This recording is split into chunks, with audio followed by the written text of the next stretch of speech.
Good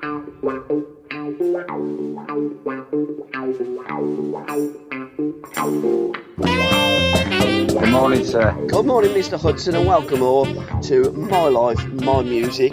Al, in this episode, we're going to be looking at tours, testimonials, friendlies, and any other business that you want to talk about.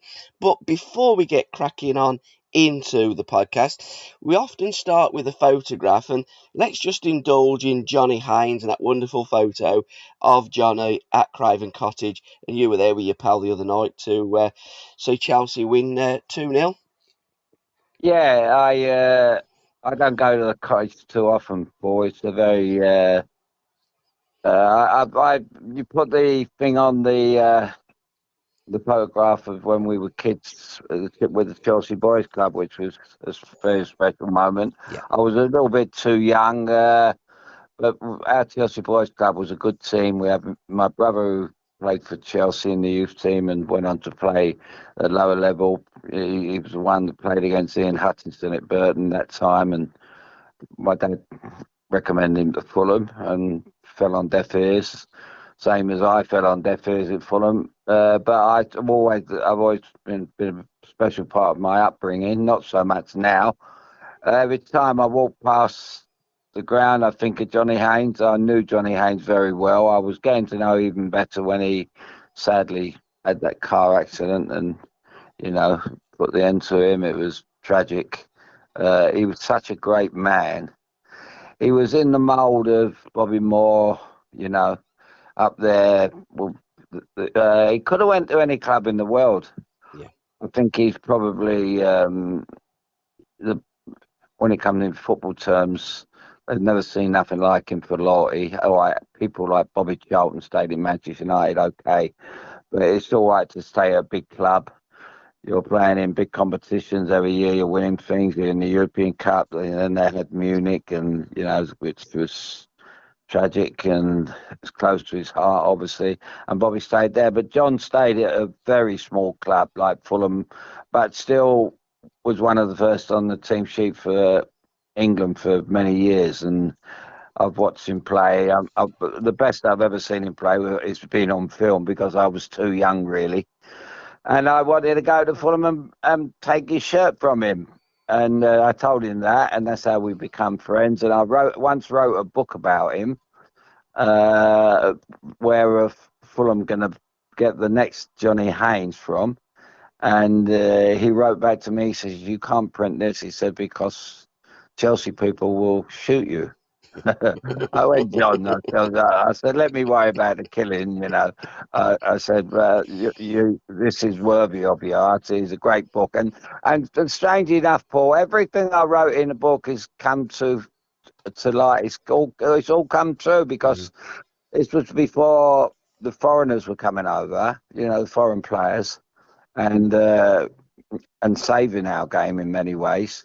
But and the first player I mentioned, I said there would only been one replacement for Johnny Haynes in the kind of modern game then, who I come across, and that would have been Gunter Netzer. Yeah. If he'd have went to Fulham, and he would have graced the Fulham shirt. And the terrible thing about Fulham was, it's always been known as a comical club, because of Tommy Trinder and the London Palladium and all that. They had people say, "Oh yeah, they had George Best later on, who played there with Marsh and all that." I said, but George was finished. George went there for a laugh, and he lived around the corner, so why not? But no, Johnny Haynes was very, very special, mate. Very special to me. But and as I say, he came down. I come out of hospital, and my friend Tony Millard in Fulham now, he's got the Clarence pub. I use that often, and I'm a regular in there. And Tony had the bar in Ealing Studios, and he put on a big do for me when I come out of hospital, money raiser. And it was a money raiser come, celebration for me getting through the coma and all that. And Johnny drove that. His mate Tommy Barnum, who owned the betting shops in Fulham, and was John's best friend, and he drove John down from Edinburgh. And John turned up the night as a surprise guest, and that was what the kind of man he did it for nothing. He even put money in the kit, Not unlike today. I could tell you many players who would have wanted money to come down here, but I didn't even know he was coming, and it was just such a thrill. He was such a wonderful person, you know. He was like, as I say, he was in the mould of Bobby Moore and that, you know, one of the all-time greats. And you did wear Fabulous. Johnny's shirt, his white shirt, but it was the white shirt of England, that number 10 shirt. But Yeah. he was famously called the Maestro, wasn't he? Johnny Haynes, one of the best passers of the ball that England have ever seen. And you know, when you alluded to where will Fulham find another Johnny Haynes? I mean, where will England find another Johnny Haynes? He was in a league of his own, wasn't he, Johnny? Bless him. Well, the comical thing about it all is, which we all we speak about a lot on our show, is Eddie, yeah, he's like George Best. If George Best had been English, he wouldn't have got a game. Mm, And Johnny wouldn't have got a game in the modern game in England's shirt because he was too good a footballer. yeah, They don't want inside forwards. They come. They're just no inside forwards anymore, are they? You know, you've got the kids that are a little bit like them. Madison's looking good at the moment. yeah, We yeah, had Jack. Foden at Manchester, but they're not really inside forwards. They're not playmakers. They don't make the team tick as such. You know, inside forwards are probably the nearest thing to an inside forward is probably Modric yeah. that played at Spurs and has done fantastically well at Real Madrid, and David Silva maybe at Manchester City when he was a wonderful player. You know, these kind of players. Um, But no, there's no inside forward. Yeah, we'll never see Johnny Haynes. But yeah, Gunter Netzer, I put him down, and then all of a sudden I said, well, if they get Gunter Netzer in, they're going to have to bring other players in and mention 3 or 4 or 5 different foreign players. And that's exactly what happened. You know, it's unbelievable. It's almost as if they read my book. It's a pity that the FA didn't read your book, Al. It's a pity that the people in suits didn't listen to you and take on board your suggestions on how to move the modern game forward. We did go back on one of the podcasts when you said about the 1953 demolition of England by Hungary at Wembley. They went back to the drawing boards, but unfortunately they couldn't draw, and that just about Absolutely. sums up Yeah. English football. But let's go to your tours and testimonials. Um, your first game could have been against Greenock Morton. It wasn't a testimonial. Was it an Anglo-Scottish game, or was it a friendly game that Chelsea played at Greenock No, back in those days? no, it was Intercity's first cup, I think. Okay, yeah. And I was sitting in the stand as a 15-year-old, I think. And I remember this team come out. It was a Wednesday night, and Greenock Morton they come out in these fluorescent yellow shirts, as much as to say, you know, we're going to make the most of this night. And Chelsea won 5-0, I think. And then it was up to Morton for the replay, and I didn't go originally, but I got the call up. Something must have happened. Someone got the flu or something, and they flew me up. And I've got a picture signing autographs, a young kid, and I think, where's that? And Dockett is in the picture, and Marvin Hinton and a couple of others. And I'm trying to work out where it was because I only looked at the baby, and it must have been in a training session in Greenwich. But yeah, that was my first ever trip. Well, if you get that photograph, we'll put it on your admin page and on your socials, Alan Hudson _10 on Twitter, or now it's called X. It's absolutely crackers. What was your first? Because the difference is, I'm guessing, with your pre-season friendly, you're trying to get your fitness to start the football season, on the front foot, get points on the board. The end of the season tour is almost like a holiday and a celebration of the season, if you like. Well, Is not with is Dave that fair? Sexton, it's not. Not with Dave Sexton, it's not. Not with Terry Neal, it wasn't as well, of course. No, with Tony, what it was, don't worry, we had about 5 pre-seasons a season. Um, no, exactly what you say. That's what it was. You know, it was like a thank you for your hard work in the season. Yeah, Uh, And I was telling my good friend Kevin Conlon yesterday. I was saying, the genius of. I showed him the program when I played against Liverpool. My England, my Stoke debut, and we were laughing at the price of the program, 8p, and what it was to get how much the entrance fee, and. I was telling him about the trips. I tell him about that, the show I'm going to do this morning, and I said the genius of Waddington was he didn't just buy players to improve the team. He bought players with tools in mind, Yeah. and he knew if he had Gordon Banks, George Easton, and Jeff Hurst in his football club, he could sell the club to anyone around the world. Yeah. And that was how smart this fellow was, And when we had that 100 years of Stoke, and I went up and I fell out with the club once again because they were the focal point. Them three went on the field on their own, and the rest of us just walked round it and then joined them on the field.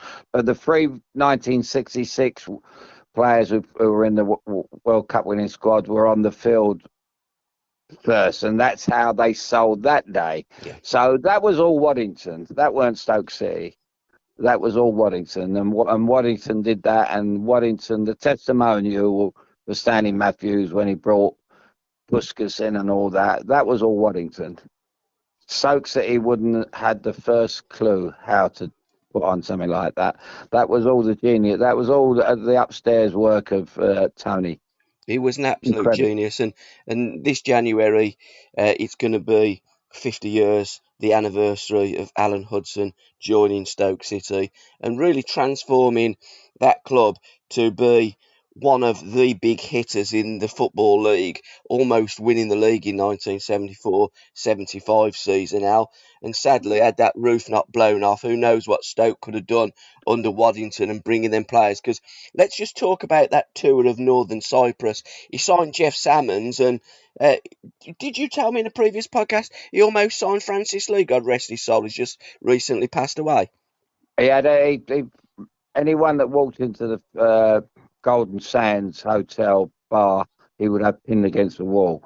And he said to me one day, I think we spoke about it. I've got it written down on my little notepad, Famagusta, because of the war started when we were there. They thought we started it.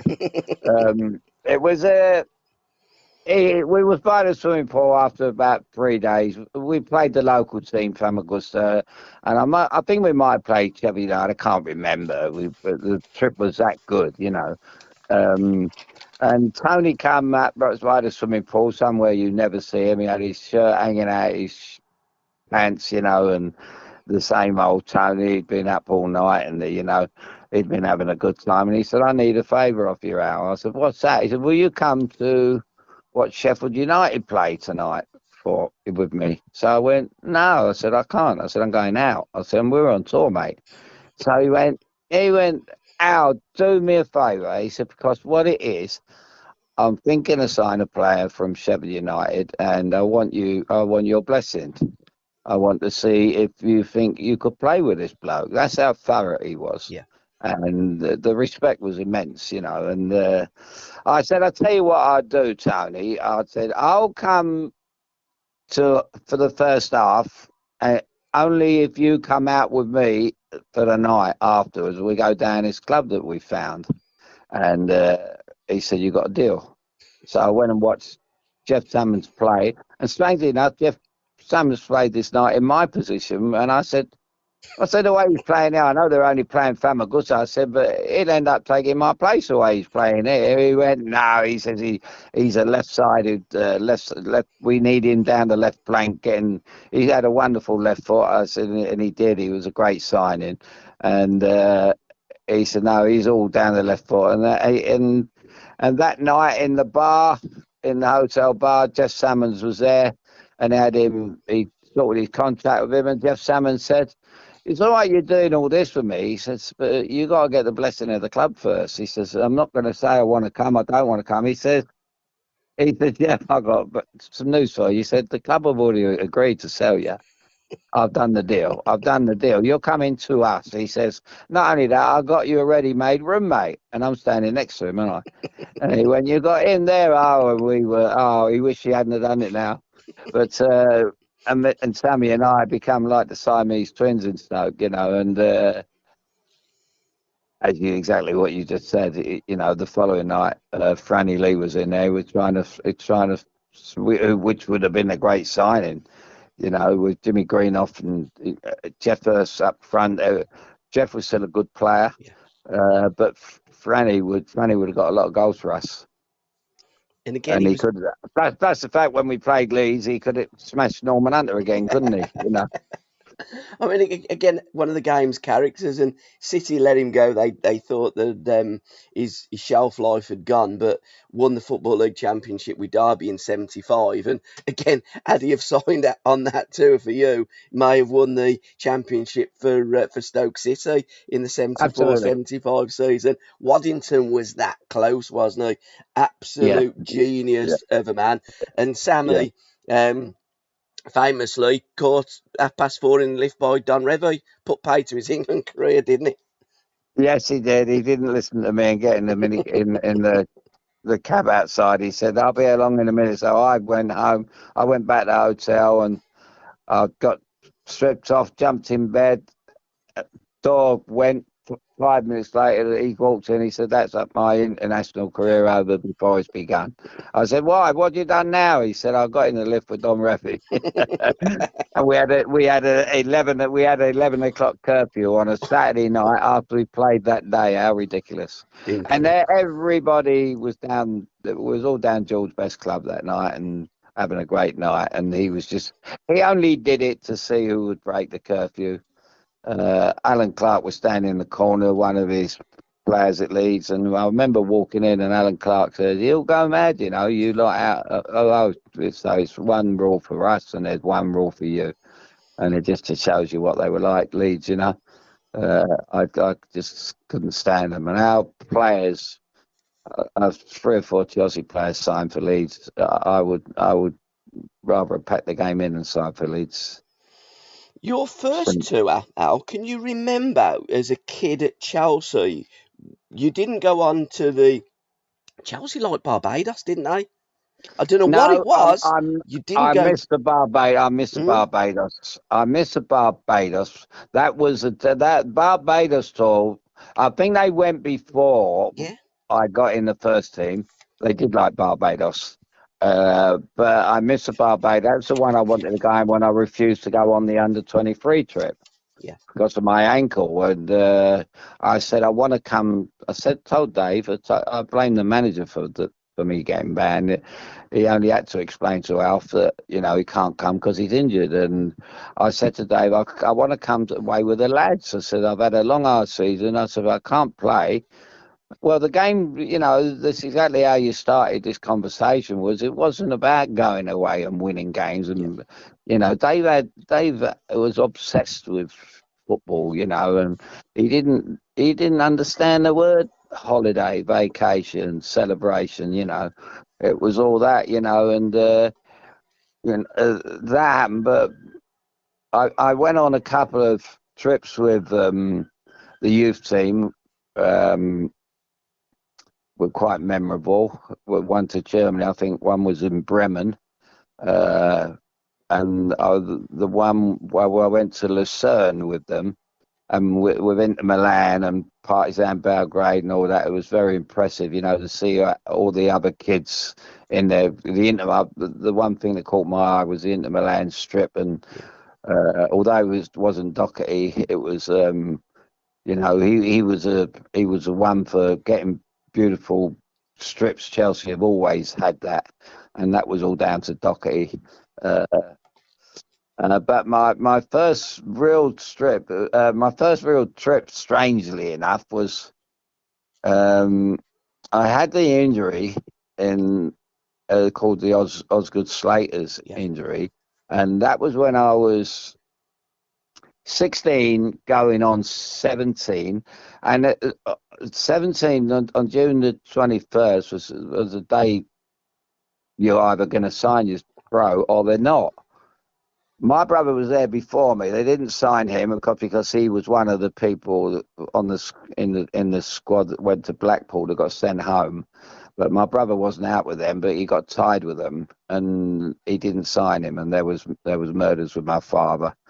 But then Doc, he says, Alan's not leaving here no matter what. He said he's signing here, and I was out with the injury. Then they give me the go ahead. I was out for about 8 months or something with the injury, and I couldn't run. I couldn't jog. I couldn't do nothing. I had a complete rest with my knee, and Docky got the sack. Dave Sexton came in, and it was only on the say of probably say Frank Blunson and Tommy Harmer, my youth team coaches, and probably Dave knew a couple of the first team. They had seen me play as a kid, and they give me a kind of half a trial at Queens Park Rangers one night in a mud heap for Mike Keane, his testimonial, and QPR. I was half a QPR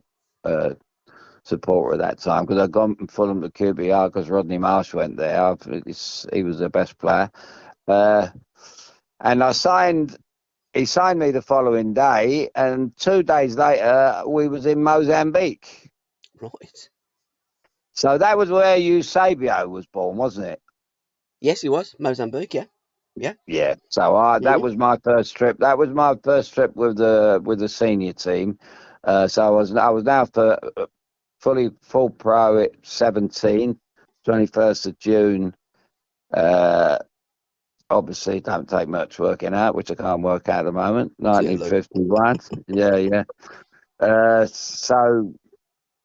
And I remember the sights in Mozambique, mate. What a dump. It was terrible. I think we stopped in Joburg for a couple of days or something, but Mozambique was the heat was horrendous. I remember Sexton really threw a wobbly at half time one game. He said, outrageous the way you lot, you carry on before matches is ridiculous. You got to prepare for matches. And we went, oh, no, we're not prepared to play against Mozambique. We've had our preparation all season, they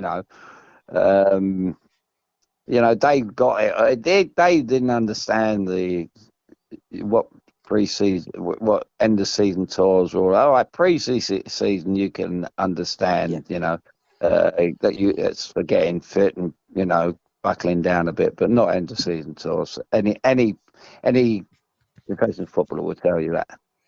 Absolutely. I've got down here, Al, 1969-70 season. There was nothing of note pre-season, but Chelsea went to Venezuela and Barbados. You played in Caracas and then played in Bridgetown.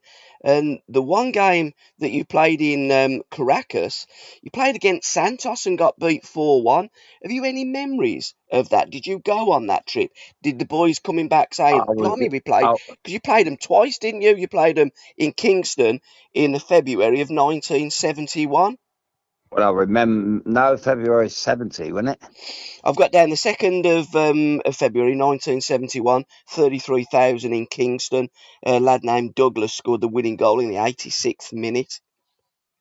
Yeah, I remember the game, although it was went over my head because it was all about Pele. Yeah. That they'd all turned out for Pele. They even had him come on his own and all that, as they would.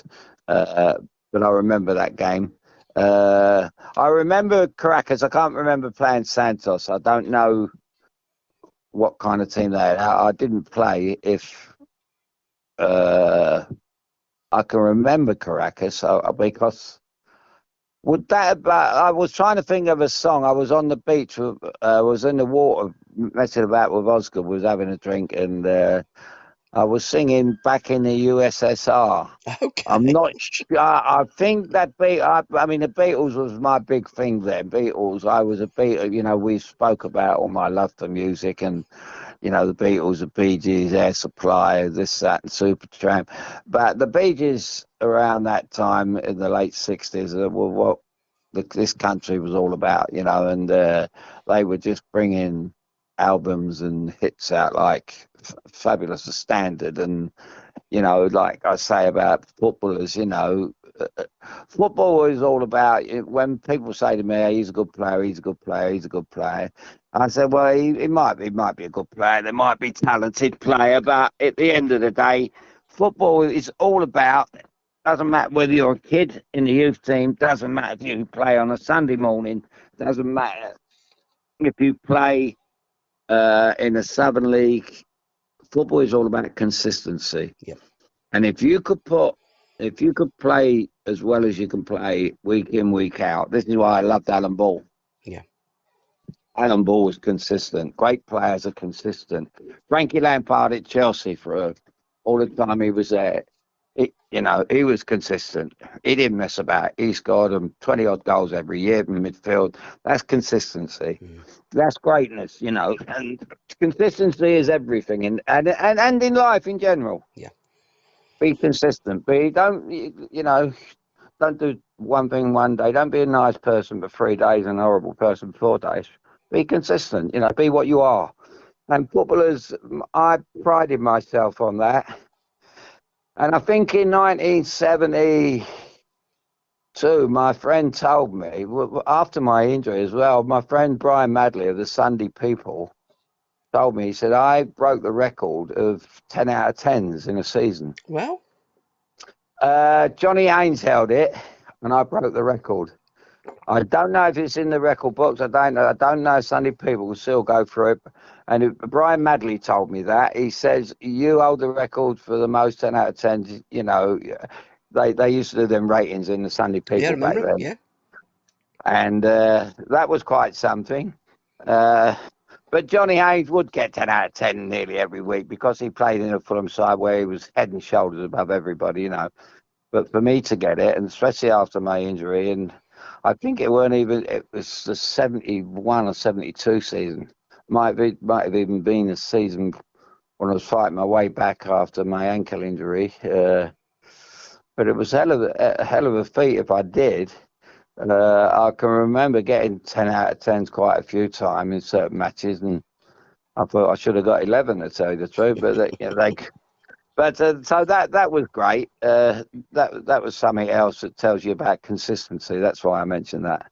Did you get any 10 out of 10s in the tour of El Salvador and Trinidad? Because Chelsea smashed Southampton 8-3 in El Salvador and smashed Southampton 6-2 in Trinidad.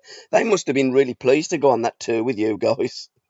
Well, I always relate to Jimmy Gabriel with that one because Jimmy Gabriel, my Seattle boss, was... by the way, Alan Hinton was 81 yesterday. Oh, happy birthday, Alan.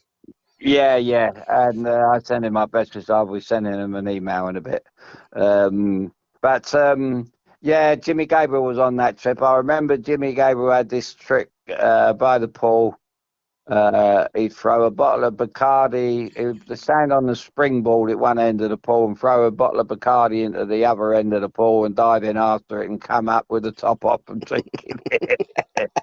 They were the A-Louse team, weren't they? And, But Ozzy coming from Windsor and ended up going there. He knew a few of the players, and we ended up we partnered. We all got a partner, a Chelsea player and a Southampton. We all went out together and we had a drinking contest. And I don't know who won. It was impossible to say who won. But we said what we'll do tomorrow is it's got to be a draw. I'm afraid it's got to end up a draw. And we ended up coming in at half time, and Sexton went wild. He went, I know what's going on here. He said, people will pay good money. I don't think it was about £2 to get in, 10p to get in. So he's done it again. And he said, you go out there and put a show on. As we're walking out for the second half, we're going to the Southampton lads. The draw's off. Next thing you know, we scored about 3 goals in no time, and they're going, what are you doing? They said, we're trying to tell you. Delhi to Hollywood was going around smashing people. There was a riot on the field because they felt we'd gone back on our word.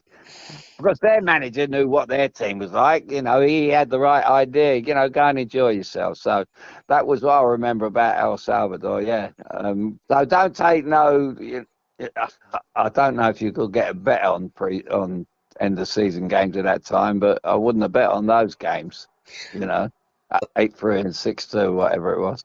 I think if you seen you guys in the bar before the game, you wouldn't. All bets would be off. To be quite truthful, and you're absolutely right, Chris. It was a bit of fun, wasn't it? And to listen to the rest of this podcast, head on over to www.patreon.com/SRB Media. Thank you.